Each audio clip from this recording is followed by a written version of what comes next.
Hai, Assalamualaikum dan salam sejahtera. Kembali lagi bersama saya dengan tutorial apa hari ini. Okey, hari ini aku nak tunjukkan tutorial cara nak connect kamera Insta360 yang ni model X5 dengan intercom. Okey, ikut jenis model intercom motor korang lah, helmet korang lah. Okey, so macam aku punya brand ni, aku pakai brand Aegis VNet Phone V6. Dah lama dah pakai ni, dah apa dah. Macam kata dah buruk dah, orang panggil lah dah buruk. Okey, tapi rasa 3-4 tahun juga pakai, so far masih berfungsi dengan baik. Okey, cara nak gunanya, okey, bermula korang onkan dulu korang punya intercom. Okey, bagi dia on. Ni sekarang kalau macam aku punya, aku tekan hidupkan dulu macam ni, and then tekan lama-lama untuk dia pair dengan yang apa ni, dia akan jadi blinking merah biru, merah-merah saja. Okay, then kita pergi sini, turunkan bawah, slide ke bawah, and then swipe ke kanan macam ni, ada bluetooth kat atas ni. Okay, cari dia ada bluetooth remote dengan juga bluetooth headset ataupun mikrofon. Klik bluetooth headset. So ada aku punya ni V6, so tekan connect.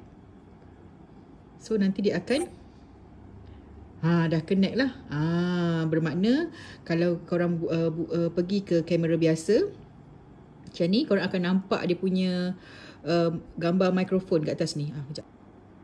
Nampak kan? Dekat gambar atas ni ada gambar bukan mikrofon, headphone, sorry. Headset. Okay, sorry. Tu atas tu. Sebab aku tak connect lagi dengan mikrofon, sebab aku dah cabut nak tunjuk tutorial untuk korang.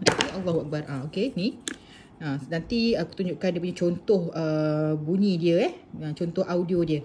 Okay, so inilah tutorial cara nak connect sahaja. Okay, untuk audio masa ride tu mungkin berbeza.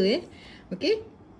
Okay, ini adalah contoh di mana kalau kita gunakan intercom sebagai mikrofon lah. Kalau tengok dekat atas tu ada line hijau yang bergerak-gerak tu, dia capture kita punya suara lah. Okey, ini adalah audio daripada intercom VNet Phone V6. Okey, so untuk intercom ni berbeza-beza dia punya kualitinya. Mungkin aku punya nak kata mahal tu biasa-biasa je. So aku rasa kalau intercom yang lebih mahal, bila kita connect dengan Insta ni, bila kita bawa laju, aku rasa dia still boleh capture suara. Yang ni aku tak try lagi sebab sebelumnya aku pernah try dekat aku punya Insta X2. X2 kalau 70 ke atas dia dah start putus-putus, dia macam lost connection macam tu. Yang X5 tak try lagi. So esok kot aku try guna helmet untuk check audio dia. Dan untuk next tutorial aku tunjuk cara nak connect dengan mikrofon pula. Yang ni kalau X5 ni dia tak payah guna adapter. Pakai je Type-C terus. Tak pasti semua jenis boleh ke tidak, nanti aku tunjukkan. Okey. Itu saja audio untuk intercom menggunakan kamera Insta X5. Ni indoor aku tutup visor. Ni audio ni audio yang aku tulis kat caption ni daripada situlah. Okey. Itu saja. Bye.